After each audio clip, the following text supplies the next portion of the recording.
Hello ji, अस्सलाम वालेकुम। Welcome to the important market updates. क्या यहाँ पे बिटकॉइन की सपोर्ट ब्रेक हो चुकी है? क्या अब $37,000 से लेकर $35,000 तक हम जा सकते हैं, या स्टिल हमारे पास चांसेस है कि हम 45 के से 50 के तक स्टिल हमारे पास अपॉर्चुनिटी कि हम यहाँ पे जा सकते हैं? क्या यहाँ पे इंपॉर्टेंट अपडेट्स रहने वाले हैं? वीडियो को एंड तक जरूर देखना। अच्छा, एक इंपॉर्टेंट अनाउंसमेंट, इस चैनल को 40% लोग जो है वो बिना सब्सक्राइब किए हुए मेरी डेली बेसिस के ऊपर वीडियोस जो है वो देख रहे हैं। अगर आपको नहीं पता, ये चैनल पाकिस्तान का अल्हम्दुलिल्लाह वाहिद चैनल जो आपको डेली बेसिस के ऊपर जो है वो अप टू डेट रखता है, और साथ साथ यूट्यूब के अलावा भी हम आपको अपने फ्री व्हाट्सएप ग्रुप के अंदर टाइम टू टाइम जो है वो अप टू डेट रखते हैं, क्योंकि टेलीग्राम और व्हाट्सएप दोनों पे हम लोग सेम चीज़ें प्रोवाइड करते हैं। तो दोनों के लिंक आपको डिस्क्रिप्शन में मिल जाएंगे, तो ज्वाइन करना मत भूलिएगा।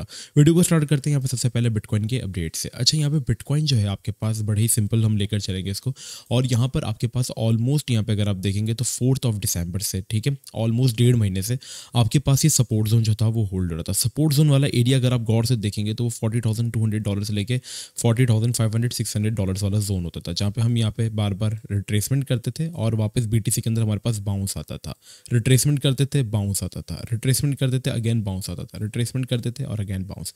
और हम इससे लास्ट टाइम भी अभी यहाँ पे आपके पास जो है वो 19 जनवरी को बाउंस हुए, लेकिन हमारे पास यहाँ पे हमारे पास इतनी खास मोमेंटम मार्केट में बिल्ड नहीं हुआ। अब इसके पीछे रीज़न देखो ना, सिंपल सा है, क्योंकि यहाँ पे आपके पास एक हाइप चल रही थी ईटीएफ की, ठीक है। अब वो ईटीएफ भी अप्रूव हो गए, सारी चीज़ें हो गई, सब कुछ हो गया, ठीक है। अब यहाँ पे लोगों ने आपको एक फेक थ्योरी में रखा हुआ था, वो ये थी कि ईटीएफ अप्रूव होंगे तो जो जिन फर्म्स का, इन्वेस्टिंग फर्म्स का जो पैसा है, जैसे ब्लैक रॉक का ईटीएफ अगर अप्रूव हो गया तो उनका जो वॉल्यूम है वो तो फिर भाई जान ट्रिलियंस के अंदर है, तो वो बीटीसी के अंदर आएगा तो बीटीसी तो 4 गुना या 5 गुना हो जाएगा। तो ये एक मिथ है, ठीक है। ऐसे लोगों को सबसे पहले अनसब्सक्राइब करो जाके, जो आपके दिमाग में ये कचरा भरते हैं। देखो, ईटीएफ जो है वो सिर्फ एक स्पॉट का जो है फ्यूचर्स का वो है, ठीक है, जो कि आपकी स्टॉक मार्केट के अंदर लिस्ट होता है, उस तरीके उसको आप ईटीएफ कहते हो, ठीक है, जो कि शेडो होता है, नॉट अ एक्चुअल बिटकॉइन, ठीक है। उसके अंदर जितना पैसा है उसका क्रिप्टो के कैप से, मार्केट कैप से उसका कोई ताल्लुक नहीं है, ठीक है। तो ये चीज़ आपने अपने जो है वो दिमाग में रखनी है, ठीक है। लोग अपने शेयर्स बाय कर सकते हैं बिटकॉइन के, वो चीज़ का बिटकॉइन के मार्केट कैप से कोई लेना देना नहीं। आप इसके ऊपर प्रॉपर जो है वो सर्च कर सकते हैं। जो पैसा क्रिप्टो के अंदर इनिशियली आता है, वो अलग से आता है, इंडिविजुअली आता है, वो पैसा क्रिप्टो के अंदर जो है वो काउंट होता है क्रिप्टो के मार्केट कैप में, जो टोटल पैसा होता है। तो अगर क्रिप्टो का मार्केट कैप बढ़ता है तो इट मीन्स यहाँ पे क्रिप्टो की वैल्यू बढ़ती है, बट वो जो ईटीएफ का पैसा है वो क्रिप्टो के मार्केट कैप में जो है वो नहीं आ रहा है, ठीक है। वो सिर्फ एक शेयर है बिटकॉइन का, ओके। तो इस चीज़ को आप लोग जो है अपने दिमाग से क्लियर करो। अब यहाँ पे देखो, आपके पास कोई यहाँ पे ईटीएफ की भी न्यूज़ नहीं चल रही, तो अभी यहाँ पे कोई चीज़ है ही नहीं कि जिसकी रीजंस के ऊपर बिटकॉइन जो है वो यहाँ पे पंप हो। हाँ, हमारे पास हाविंग है और इस साल के अंदर है, लेकिन उस हाविंग को भी अभी हमारे पास 4 मंथ्स है, तो उस 4 मंथ्स के बीच में हमें कुछ यहाँ पे बीटीसी के अंदर डंप्स भी देखने को मिल सकते हैं। क्योंकि अगर हमारे पास ऐसा समझे कि बिटकॉइन का यहाँ पे बुलन शुरू हो चुका है, तो अगर आप गौर से चीज़ों को देखेंगे, ठीक है, तो यहाँ पर आपके पास अगर हम एक वीकली चार्ट ओपन करते हैं और लास्ट टाइम के बुलन को हम जाके देखते हैं, तो आपके पास ये जो रेक्टेंगल, मैं अपनी हर वीडियो में बताता हूँ कि ये जो रेक्टेंगल है जिसको आप बुलन का एक फेस कहते थे, कि यहाँ पे मार्केट अपने बुलन में थी, जिसमें 30 के बॉटम था और 670 के आपके पास जो था वो टॉप था। तो इस बुलन के पीरियड के अंदर भी बीटीसी जो था वो 58 के सबके पास क्रैश होके जो था वो 43 पर आ जाता था, ठीक है। आपके पास 43 से क्रैश होके आपके पास 30 पर आ जाता था। आपके पास बीटीसी 64 के से क्रैश होके जो था वो 49 के पे आ जाता था।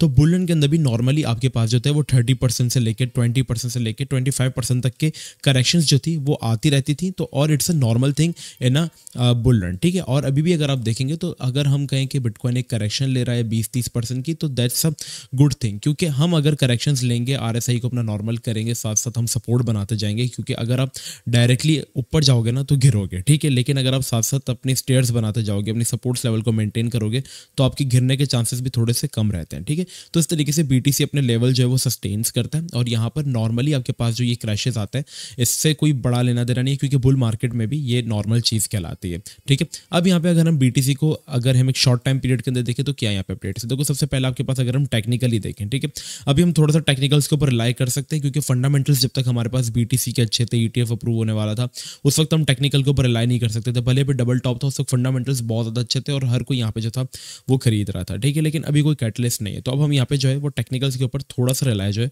वो कर सकते हैं। अच्छा, करंटली अगर आप देखोगे ये सपोर्ट जोन जिसकी हम बात कर रहे थे, ये सपोर्ट जोन के बिलो क्लोज हुआ, और क्लोज होने के बाद यहाँ पे हम इस एरिया को वापस से अबव जाने में जो है वो रिट्रेसमेंट करने में थोड़ी सी यहाँ पे स्ट्रगल कर रहा है, ठीक है। बीटीसी अगर आप देखोगे तो यहाँ पे मैं आपको 1 आवर का चार्ट अगर ओपन करके दिखाऊं, तो यहाँ पर इसने रात को भी ट्राई लिया था इसके अबव जाने की, लेकिन रिजेक्ट हुआ, और स्टिल ये ट्राई ले रहा है, बट बार बार यहाँ से जो है वो रिजेक्ट हो रहा है सपोर्ट जोन से, ठीक है। तो यहाँ पे अब सीन ये है कि अगर अगर हम इसके बिलो ही रहते हैं तो यहाँ पे आपके पास चांसेस बढ़ जाता है, आपके पास ये ट्रेंड लाइन भी ब्रेक हुई है तो आपके पास जो एक इंपॉर्टेंट नेक्स्ट सपोर्ट जो है वो बन जाती है यहाँ पे आपके पास ऑलमोस्ट 37 के। अब ये चीज़ मैंने अपनी फ्री व्हाट्सएप ग्रुप में भी आज से तकरीबन 1-2 दिन पहले अपडेट की थी कि bitcoin important update. Voice note में मैंने बताया था कि यहाँ पे ये सपोर्ट जोन अगर जाती है तो फिर हमारे पास चांसेस जो है वो बुरे होंगे।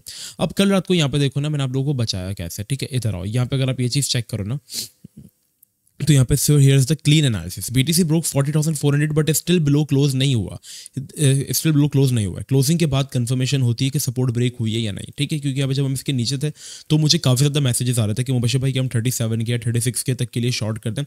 तो मैंने साफ साफ बताया कि बाज़ औक़ात ये फेक आउट कराकर रिटेलर्स के सेंटीमेंट्स को चेंज किया जाता है ताकि वो ये सब देखकर शॉर्ट करके मार्केट विक देकर ऊपर आ जाती है, ठीक है, वो सब देखकर शॉर्ट करते हैं और मार्केट जो है वो यहाँ तक कि विक देकर जो है ऊपर आ जाती है। और अगेन ऐसा ही हुआ कल रात को कि मतलब हर कोई शॉर्ट करा तो मार्केट ने उनको लिक्विडेट किया। अब मेरे पास मैसेजेस भी आ रहे थे कि मोबाइल अभी हो गया, वॉज डूइंग अ शॉर्ट, मैं शॉर्ट करने वाला था। तो मेरा आप लोगों को इसलिए कहता हूँ कि देखो फ्री व्हाट्सएप ग्रुप ज्वाइन करने में मेरा कोई फायदा नहीं है, मेरे नंबर्स इंक्रीज ज़रूर होंगे बट उससे ये होगा कि आप लोगों की भी हेल्प होगी। अगर मेरे नंबर्स इंक्रीज होंगे तो मुझे उससे काफ़ी ज़्यादा जो है वो मोटिवेशन मिलता है, ठीक है, कि भाईजान चलो लोग यार मुझे फॉलो कर रहे हैं तो मैं उनके लिए इतना तो कर ही सकता हूँ, ठीक है। तो आप लोग यहाँ पे ज्वाइन कर लें क्योंकि अभी मार्केट में बुलन आने वाला है, चीज़ें आने वाली हैं, ऑल्ट कॉइन्स के ऊपर भी मैं आता हूँ। तो यहाँ पे आपके पास मार्केट के साथ अप टू डेट रहना बहुत ज़्यादा ज़रूरी है। तो फ्री व्हाट्सएप ग्रुप का लिंक आपको डिस्क्रिप्शन में मिल जाएगा और टेलीग्राम का लिंक भी आपको डिस्क्रिप्शन में मिल जाएगा। तो जो आपके लिए सुटेबल हो वो आप ज्वाइन कर सकते हैं। टेलीग्राम बहुत सारी स्टेट्स पे बैन है तो व्हाट्सएप आप ज्वाइन कर सकते हैं। बीटीसी के अंदर हमने देखा था कि लास्ट टाइम आपके पास जो था वो एक बेयर फ्लैग पैटर्न भी जो था वो फॉर्म हो रहा था और मैंने इसी का बताया था कि अगर आपके पास ये जोन ब्रेक होता है जो कि बीटीसी का इंपॉर्टेंट सपोर्ट 48,500 है तो फिर आपके पास ये बेयर फ्लैग भी एज इट इज़ वर्क कर सकता है। तो अगर हम इसके पोल से लेकर इसकी काउंट करते हैं तो ये कितना परसेंट तक हमारे पास जो डंप है वो दे सकता है। तो इसके अकॉर्डिंग हमारे पास जो डंप बनता है वो 37 के से 38 के वाला जोन जो है वो बन सकता है। सो फॉर नाउ बीटीसी की एक इंपॉर्टेंट सपोर्ट जो है वो 37 के से 38 के है। तो इस बीच अगर हमें बीटीसी मिलता है तो हम अपने फेवरेट ऑल्ट कॉइन्स के अंदर जो है एक्यूमुलेशन करेंगे। आपको याद होगा मेरी, अगर आप इससे पहले वाली लेटेस्ट वीडियो जाके देखेंगे जिसमें बताया था कि व्हाट आई एम बाइंग, तो उसके अंदर मैंने बहुत 4-5 कॉइन्स मेंशन किए थे जिसमें से एक पीएचबी भी था, ठीक है। और अभी आप देखोगे, देखो अच्छी चीज़ देने का फायदा पता है क्या होता है, वो यही होता है कि वो हर तरीके की मार्केट के अंदर खुद को संभाल कर रखते हैं। अब मार्केट बुरे तरीके से क्रैश हुई लेकिन ये कॉइन गिर ही नहीं रहा है क्योंकि इस कॉइन के फंडामेंटल्स इतना अच्छे और आज के दिन ये कॉइन 13-15% पंप हो गया, इनके मार्केट गिर रही है। खाली एक वाहिद कॉइन था जो कि टॉप गेनर के अंदर अकेला खड़ा हुआ था। तो आपको चीज़ें देने का मकसद ये है कि आपको अच्छी चीज़ दी जाए। साथ साथ अगर हम इथेरियम के ऊपर थोड़ी सी बात करते हैं तो इथेरियम यहाँ पे अपना एक अच्छे रिट्रेसमेंट लेवल को जो है वो यहाँ पर होल्ड कर रहा है क्योंकि जब लास्ट टाइम यहाँ पे ईटीएफ अप्रूव हुआ था तो इथेरियम ने अपना जो ये जोन रेजिस्टेंस ब्रेक किया था और ब्रेक करने के बाद हमने इथेरियम के अंदर ऑलमोस्ट जो है वो 15% तक की रैली देखी थी और खाली से इथेरियम की 15% की रैली के ऊपर ऑल्ट जो थे वो 40-50% जो थे वो पंप होते और इथेरियम अगेन वापस से ब्रेकआउट करके रिट्रेसमेंट कर रहा है। तो ये जोन होल्डेड है तो यहाँ पे आप थोड़ा सा इथेरियम बाय कर सकते हो और मैं स्टिल यहाँ पे अपने लिए थोड़ा सा इथेरियम बाय करूंगा। वरना इथेरियम के लिए सबसे बेस्ट जो एरिया है यहाँ पे अगर आप ट्रेंड लाइन सपोर्ट और हॉरिजॉन्टल सपोर्ट के जरिए देखोगे तो वो 2200 से लेकर 2250 वाला जोन बनता है जो कि एक अच्छा जोन है और यहाँ पे काफ़ी ज़्यादा इथेरियम जो है वो होल्ड भी हुआ था, ठीक है। अगर आप देखोगे तो 6 से 7 दफ़ा इसने इस पॉइंट को जो है वो सस्टेन किया और ये जोन काफ़ी अच्छा जोन रहा है इथेरियम के लिए। तो आप इथेरियम में यहाँ पे बाइंग कर सकते हो। ऑल्ट सीजन आपके पास करीब जल्दी आने वाला है क्योंकि डोमिनेंस बीटीसी के जो है वो अपने सपोर्ट लेवल के ऊपर जो है वो सस्टेन करिए। ट्रेंड लाइन के बिलो हम स्टिल ट्रेड हो रहे हैं बट अगर ये सपोर्ट जोन ब्रेक होता है, डोमिनेंस गिरेगी, इट मीन्स कि पैसा बीटीसी से निकलेगा। लेकिन जब डोमिनेंस गिरे तो बीटीसी स्टेबल है और अगर बीटीसी स्टेबल रहता है तो हमारे पास पैसा ऑल्ट्स में आएगा। अभी हमारे पास फिलहाल ऑल्ट्स के अंदर कोई मूव नहीं है, सिर्फ और सिर्फ स्टॉप लॉस हंटिंग जो है वो चलिए। नॉर्मल ऑल्ट बीटीसी की छोटी मोटी मूव की जैसे बहुत ज़्यादा तेज़ी से इफेक्ट्स हो रहे हैं। तो अगर हमें पैसा दिखता है ऑल्ट्स के अंदर तो हम स्कैल्प्स यहाँ पे ज़रूर निकालेंगे। बाकी मार्केट के अंदर फोर्सफुली ट्रेड्स ना करो, सुकून से थोड़ा सा मार्केट को एक डायरेक्शन के अंदर जो है वो जाने दो। सपोर्ट लेवल के ऊपर आती है एक्यूमुलेशन करो, ठीक है, ऊपर जाती है सेल करो। यहाँ पे मार्केट के अंदर आप लोग ट्रेड्स नहीं बना सकते, फिलहाल आप स्विंग्स कर सकते हो, ठीक है। स्कैल्प्स करना थोड़ा सा मुश्किल होगा बट यहाँ पे आप लोग स्विंग्स करें क्योंकि स्कैल्प में क्या है ना कि बीटीसी बहुत ज़्यादा वॉलेटाइल चल रहा है इस वक्त। तो एक घंटे की अगर आप मूव देखोगे तो कभी बीटीसी यहाँ पे आपके पास जो है वो 1-3% जो है वो गिर जाता है, कभी आपके पास एकदम से थोड़ा ऊपर आ जाता है फिर गिर जाता है। तो इसमें आपके क्या होता है, स्टॉप लॉस हंटिंग काफ़ी ज़्यादा हो रही है और ऑल्ट्स के अंदर अपना खुद का कोई मोमेंटम है भी नहीं, ठीक है। तो हमें सुकून से चलना है, फोर्सफुली ट्रेड ना लेना, सुकून से चलना। बाकी फ्री व्हाट्सएप ग्रुप जरूर ज्वाइन कर लेना ताकि आप हमारे साथ अप टू डेट रहें। मिलते हैं नेक्स्ट वीडियो में, अपना बहुत ही ज़्यादा ख्याल रखिएगा। अस्सलाम वालेकुम व रहमतुल्लाह।